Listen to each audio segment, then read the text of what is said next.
Bueno, yo considero que para hablar de las residencias en la actualidad y en el futuro es preciso analizar el pasado y el presente.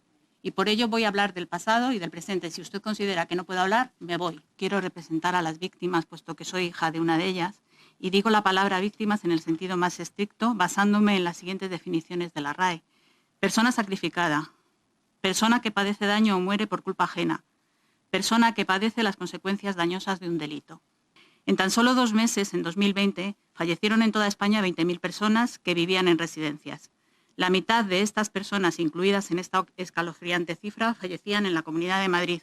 Exactamente 9.470 personas según datos del portal de transparencia de la propia comunidad.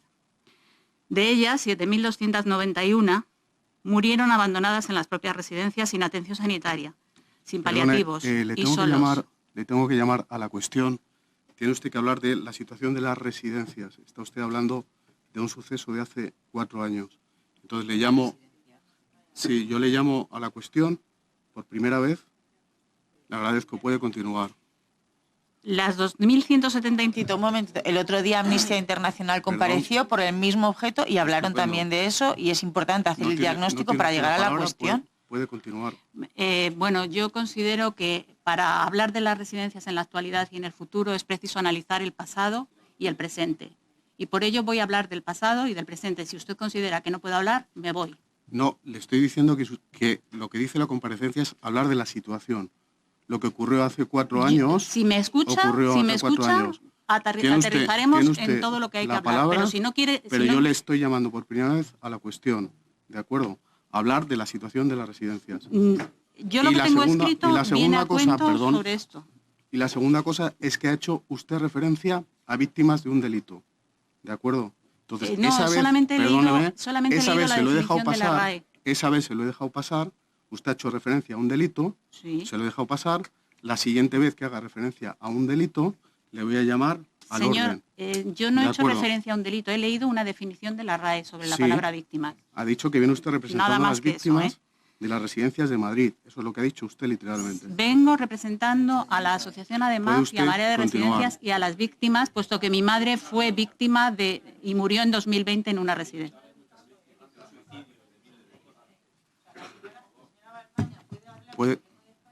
A ver, no tiene usted la palabra. La señora Balmañán no ha hecho referencia a ningún delito. Perdóneme, discúlpeme. No ha hecho referencia a ningún delito, ha hecho política y ha hablado de una situación. No ha hecho referencia, perfecto. Perdóneme. Esto es política. Pero y pueden creo que ustedes tengo la palabra, hablar de lo ¿no? que quieran, para empezar cuando tengan el turno de la palabra. Pueden ustedes hablar de lo que quieran, pero ha hecho referencia a unas víctimas de un delito. Lo ha leído literalmente con la definición de la RAE. Y le he tenido que llamar al tema, porque se está hablando del tema de hace 4 años. Presidente, ha hablado de víctimas. A ver, perdone, señora Sánchez Pantoja, no tiene usted la palabra. Puede continuar cuando quiera. Para entender la situación por la que atraviesan las residencias en la actualidad y poder construir el modelo de residencias que necesitamos, que pueda garantizar la dignidad y los derechos de las personas, es imprescindible hacer un repaso por la historia reciente y pasada de las residencias de mayores.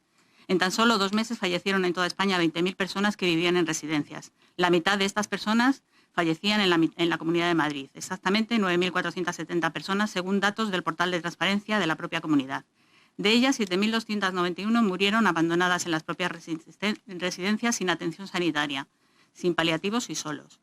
Las 2.179 personas restantes fallecieron tras su derivación a un hospital que posiblemente fuera tardío, como fue el caso concreto de mi madre. Todas las víctimas, fuera cual fuese el lugar de residencia, merecen justicia y verdad. Pero mención aparte merece la Comunidad de Madrid, puesto que la mortalidad en las residencias superó de forma exponencial la de otras comunidades autónomas e incluso otras regiones europeas. Es preciso analizar por qué fue así.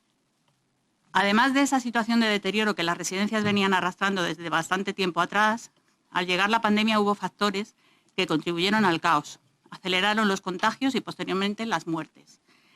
Hubo escasez de EPIs o ausencia total de las mismas, sobre todo al principio. Estas EPIs se reutilizaban constantemente hasta muy bien entrado el segundo periodo. Personal precarizado que tenía que trabajar en distintas residencias y llevaban el virus de unas residencias a otras y a sus propios hogares. No había posibilidad de sectorización en la mayoría de las residencias. No era posible establecer distancia de seguridad en los comedores, lo que llevó al aislamiento de los residentes en sus propias habitaciones. Falta de personal debido a las bajas por enfermedad o cuarentena de trabajadoras que tenían síntomas compatibles con COVID. Ausencia de test o pruebas diagnósticas. Residencias con escasos medios técnicos. Falta de información, ocultación y engaño sobre la situación real a los familiares. Hubo también decisiones políticas que marcaron la mortalidad. Desde los primeros momentos se supo que las personas que vivían en residencias iban a ser las más vulnerables al virus. Aún así, lo que se decidió fue elaborar unos protocolos de exclusión que impedían el traslado de estas personas a los hospitales, donde hubieran podido salvarse o al menos morir dignamente. Tampoco se medicalizaron las residencias, como se había anunciado, y se creó un hospital de campaña, el IFEMA, donde no se derivó a los residentes. Allí solo llegaron 23. Se ofreció ayuda a otras comunidades en lugar de solicitar esta ayuda para Madrid, cuando aquí se morían diariamente por cientos las personas en las residencias. Tampoco se utilizaron hospitales privados que estaban a disposición del mando único durante el estado de alarma. Sin embargo, sí que las personas que tenían seguros privados pudieron acudir al hospital.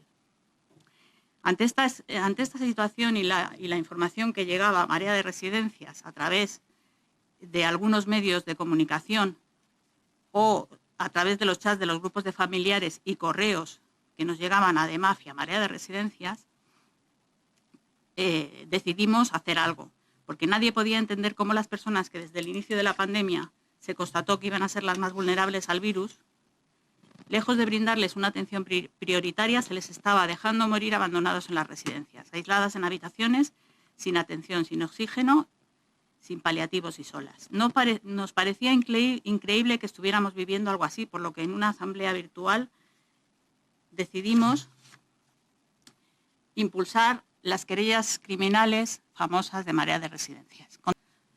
Los relatos que describían situaciones realmente dantescas y casi todas tenían en común la prohibición de derivación a hospitales, la angustia de los familiares por la imposibilidad de tener noticias de sus seres queridos, la falta de información desde las residencias o las informaciones contradictorias sobre la salud de los residentes. Llegamos a recibir alrededor de 400 querellas, de las cuales solo 38 provenían de otras comunidades autónomas y además dispersas por toda la geografía española. El resto eran todas de la Comunidad de Madrid, por lo que los abogados decidieron centrar su trabajo en la recopilación de la información y protocolos que se elaboraron en la Comunidad de Madrid. Y con la información de la que se disponía en aquellos momentos, se consideró que había que dirigir las querellas contra quienes constituyeron el mando único que se estableció en Madrid para la gestión de hospitales y residencias: la presidenta de la Comunidad de Madrid, el consejero de Justicia y el consejero de Sanidad. A continuación, para que sirva como un ejemplo de lo que estábamos viviendo, lo que se leía en aquellas querellas que nos llegaban por cientos, cito brevemente algunos párrafos extraídos de 3 de las primeras querellas presentadas el 11 de mayo de 2020. Según nuestros contactos con otros familiares de residentes, han muerto la mitad o más de los residentes. A los familiares no nos daban información, nos ocultaban la gravedad de los hechos ocurridos. Otro caso. Con fecha del 29 de marzo nos llamaron por teléfono. Nuestro padre tenía síntomas del coronavirus, fiebre, tos, neumonía bilateral, que le pasaban a la planta primero junto con otros afectados. El lunes 30 de marzo nos comunican que por su grado de dependencia y por la edad no les estaba permitido trasladarlo al hospital. El domingo 5 de abril falleció. Otro caso. La doctora nos informa que mi madre está muy grave y que posiblemente morirá esa noche. Llamamos a la dirección de la residencia y les rogamos que trasladen a mi madre al hospital. Nos dicen que tienen que recibir la autorización de la Comunidad de Madrid.